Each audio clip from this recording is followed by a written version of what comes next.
आज लोगों के जेब काटने का काम पूरे देश में बीजेपी कर रही है। अब इसका नाम भारतीय जनता पार्टी से बदल के भारतीय जेब कतरा पार्टी रख देना चाहिए। सभी पत्रकार बंधुओं को नमस्कार। अभी एक बहुत बड़ा मामला आया है येस बैंक के घोटाले का, जिससे पूरे देश में उन 21 लाख खाता धारकों में त्राही मची हुई है जिनका पैसा येस बैंक में था। उनके जीवन के आगे एक सवालिया निशान लग गया है कि अब आगे उनका भविष्य क्या होगा। किसी ने अपना सैलरी अकाउंट रखा था, कोई व्यापार करता था उसने अपना अकाउंट रखा था, किसी ने अपनी सेविंग रखी थी कि बेटी की शादी में काम आएगी, कोई बीमारी के लिए अपना पैसा रखे हुए था। आज उन सबके सामने एक गंभीर संकट पैदा हो गया है और उसके ऊपर सरकार गोलमोल करके जवाब देती है।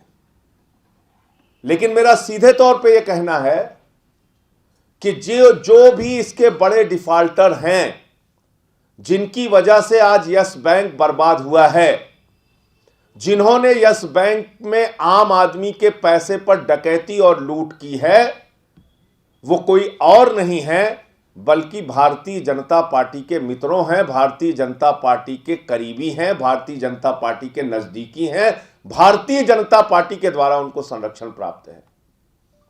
यह सरकार उनके समर्थन में खड़ी है, इसलिए उन्होंने इतना बड़ा घोटाला, इतनी बड़ी डकैती आम आदमी के पैसे पे की, किसान के पैसे पे, मजदूर के पैसे पे, कर्मचारी के पैसे पे, व्यापारी के पैसे पे आम आदमी को लूटने का अगर काम किया है तो ये भाजपा के मित्रों ने किया। और कैसे किया है मैं बता रहा हूं आपको। ये वो कुछ नाम हैं जो बड़े डिफाल्टर हैं यस बैंक के। उनमें एक प्रमुख नाम है और ये नाम मैं तब सार्वजनिक रूप से कह रहा हूं जब खुद वित्त मंत्री ने इनका नाम लिया है। निर्मला सीतारमण जी ने बताया है कि इन लोगों ने, ये बड़े डिफाल्टर हैं यस बैंक के, इन्होंने जनता के पैसे पे डकैती की है।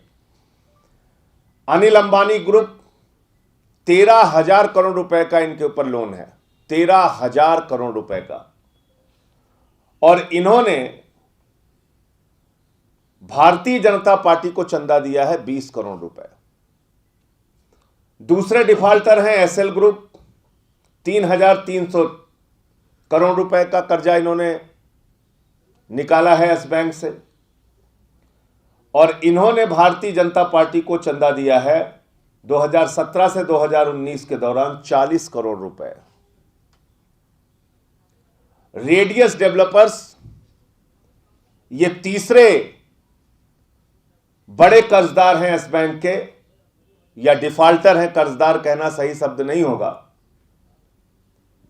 ये 1200 करोड़ रुपए यस बैंक से डिफॉल्ट कर चुके हैं और इन्होंने 14-15 के दौरान 50 लाख रुपए बीजेपी को चंदा दिया है। चौथा है डीएचएफएल, 3,750 करोड़ रुपए के डिफॉल्टर हैं ये यस बैंक के, और इन्होंने भारतीय जनता पार्टी को चंदा दिया है 19 करोड़ 50 लाख रुपए, 19.5 करोड़ रुपए। क्या नाम है सर? डीएचएफएल ग्रुप जो 3750 करोड़ रुपए का डिफाल्टर है, इसने भारतीय जनता पार्टी को चंदा दिया है 19.5 करोड़ रुपए, यानी 19 करोड़ 50 लाख रुपए। आरकेडब्ल्यू डेवलपर्स, ये 5वें डिफाल्टर हैं। मैंने तो कम का ही नाम दिया है, बाकी आप और डिटेल में जाएंगे तो बहुत मिलेगा। ये 1200 करोड़ रुपए के डिफाल्टर हैं। 1200 करोड़ रुपए आम आदमी का लूट कर बैठ गए हैं। इन्होंने भारतीय जनता पार्टी को चंदा दिया है 10 करोड़ रुपए। ये तमाम बैंक के वो डिफाल्टर हैं जिन्होंने चंदा दिया है भारतीय जनता पार्टी को, जो भारतीय जनता पार्टी के मित्रों हैं और इनसे आम आदमी का पैसा सुनियोजित तरीके से भारतीय जनता पार्टी ने डकैती करवाया और लुटवाया है। और यह मैं क्यों कह रहा हूं? वित्त मंत्री जी ने कहा कि जब यस बैंक की गड़बड़ियों की सूचना हमको प्राप्त हुई तो 2017 के बाद हमने आरबीआई से उसकी निगरानी शुरू करवाई। आरबीआई उसकी निगरानी कर रहा था, यानी यस बैंक की जो कार्यवाही चल रही थी, यस बैंक की जो व्यवस्था चल रही थी, वो आरबीआई के अधीन चल रही थी, आरबीआई की निगरानी और आरबीआई की देखरेख में चल रही थी। तो मेरा सवाल यह है कि जब आरबीआई की देखरेख में चल रही थी यस बैंक, तो कैसे 1 लाख करोड़ रुपए का कर्जा 2017 से लेकर 2020 तक दिया गया? 1 लाख करोड़ रुपए का कर्जा बड़े बड़े पूंजीपतियों को, उद्योगपतियों को दिया गया।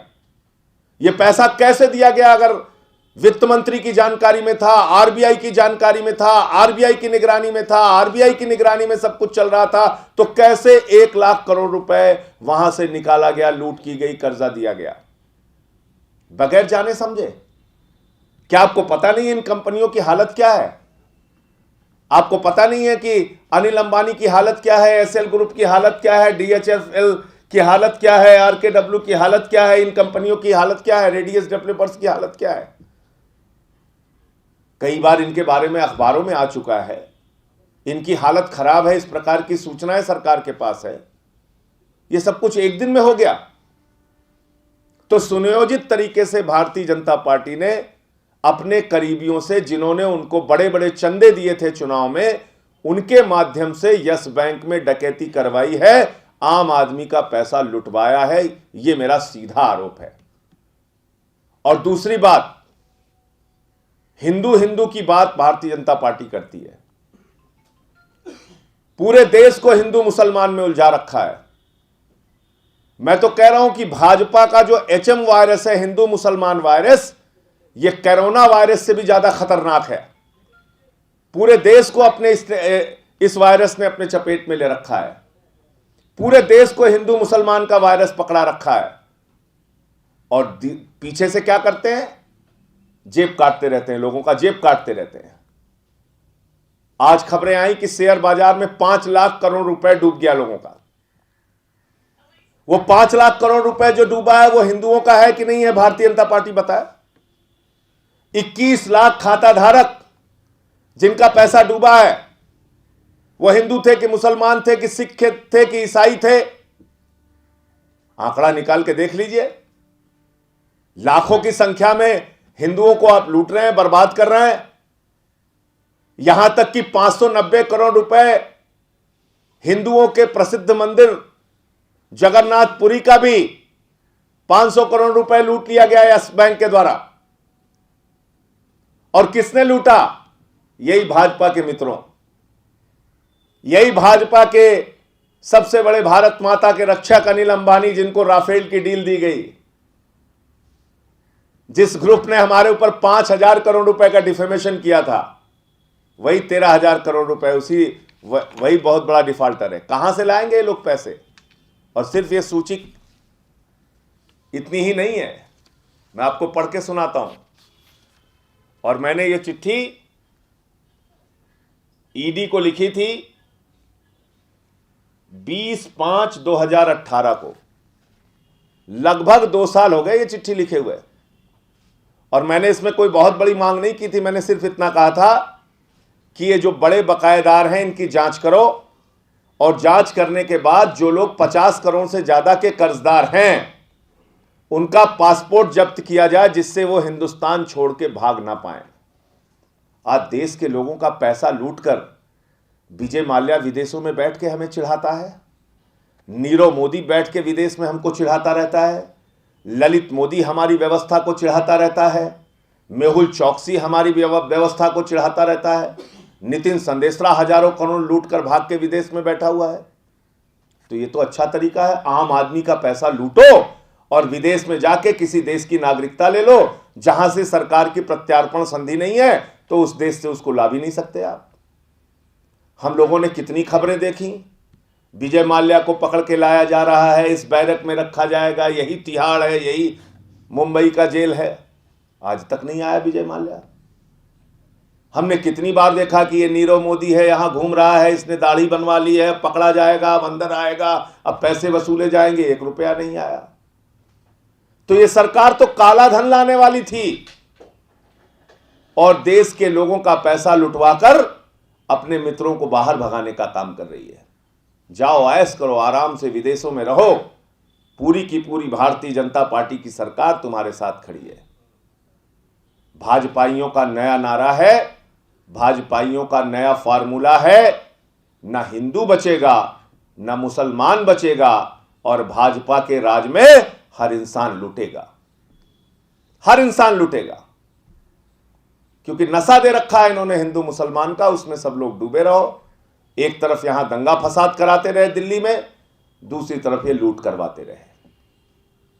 कभी शेयर मार्केट में आदमी बर्बाद हो रहा है, कभी बैंक में बर्बाद हो रहा है।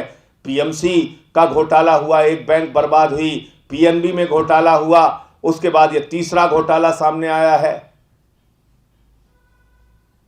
कहते हैं साहब ये तो प्राइवेट है।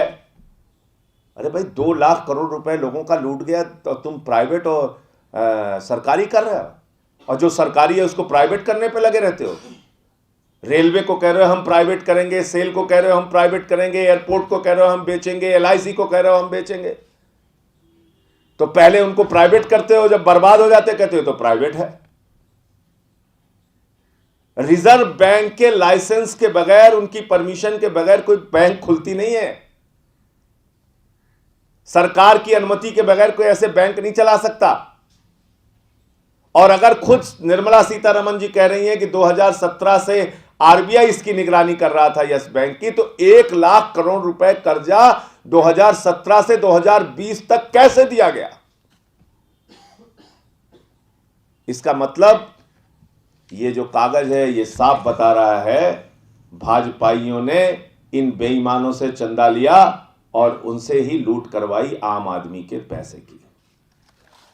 ये जो फहरिस्त है जो 2018 में मैंने दी थी, इसमें मैंने नाम दिए थे कि इस ग्रुप के ऊपर इतना कर्जा है। रिलायंस ग्रुप पर 1,25,000 करोड़ का कर्जा, वेदांता ग्रुप पर 1,03,000 करोड़ का कर्जा, एसआर ग्रुप पर 1,01,000 करोड़ का कर्जा, अडानी ग्रुप पर 96,000 करोड़ का कर्जा, जेपी ग्रुप पे 75,000 करोड़ का कर्जा, जेएसडब्ल्यू ग्रुप पे 58,000 करोड़ का कर्जा, जीएमआर ग्रुप पे 47,000 करोड़ का कर्जा, लैंको ग्रुप पे 47,000 करोड़ का कर्जा, वीडियोकॉन ग्रुप पे 45,000 करोड़ का कर्जा, भूषण पावर पे 37,000 करोड़ का कर्जा, जीवीके पे 33,000 करोड़ का कर्जा, आलोक इंडस्ट्रीज पे 22,000 करोड़ का कर्जा, एमटेक ऑटो लिमिटेड पर 14,000 करोड़ का कर्जा, मोनेट इस्पात एंड एनर्जी लिमिटेड पर 12,000 करोड़ का कर्जा, इलेक्ट्रो स्टील लिमिटेड पर 10,000 करोड़ का कर्जा, एरा इंफ्रा इंजीनियरिंग पर 6,000 करोड़ का कर्जा और एबीजे शिपयार्ड ग्रुप पे 6,000 करोड़ रुपए का कर्जा, ज्योति स्ट्रक्चर पे 5,165 करोड़ रुपए का कर्जा। ये 18 लोगों की सूची मैंने दी थी सरकार को, सीबीआई को, ईडी को कि भाई इनकी जांच करिए, ये आम आदमी का पैसा लूट के बैठे हुए हैं, इनसे पैसे की वसूली कीजिए और जो पैसा नहीं देता कम से कम उसके पासपोर्ट जब्त कीजिए। उसके जवाब में मुझे ईडी ने जवाब दिया था। मैंने उनको फिर से रिमाइंडर भेजा तो उन्होंने 3 जून 2018 को जवाब दिया और कुछ इसमें ज्ञान बताते हुए उन्होंने मुझसे लिखा है, अंतिम लाइन में पढ़ देता हूं कि in view of above it is requested to intimate any further information for proceeding further in the matter. मतलब हम उनको इंफॉर्मेशन, वो पैसा ले रहे हैं, तनख्वाह ले रहे हैं जनता के पैसे से, ईडी को हम और अगर कोई इंफॉर्मेशन है तो वो इकट्ठा करके हम देंगे, वो आराम से सोएंगे घर में, वो इन बेईमानों को बचाएंगे, इनसे रिश्वत खाएंगे और हम उनको इकट्ठा करके इंफॉर्मेशन देंगे। ये 18 लोगों के नाम और इंफॉर्मेशन हमने दी तो उस पर उन्होंने लिखा कि ये कानून है, वो कानून है। तो अब राणा कपूर पे कैसे कार्रवाई कर रहे हो? अगर ये ईडी कह रहा है लगभग 2 साल पहले कि साहब हमारे पास ताकत नहीं है, तो अब कैसे कार्रवाई कर रहे हो? फेमा का, पीएमएलए का इसमें आप जिक्र कर रहे हो, अब आप कैसे कार्रवाई कर रहे हो? इसका मतलब जानबूझकर कार्रवाई नहीं की गई, सारी जानकारियों के बावजूद कार्रवाई नहीं की गई। तो इसलिए जिस तरह से भारतीय जनता पार्टी ने देश के लोगों का पैसा लूटा है और देश को पूरे हिंदू मुसलमान वायरस में उलझा रखा है, आज लोगों के जेब काटने का काम पूरे देश में बीजेपी कर रही है। अब इसका नाम भारतीय जनता पार्टी से बदल के भारतीय जेब कतरा पार्टी रख देना चाहिए। इतनी बात मुझे कहना है।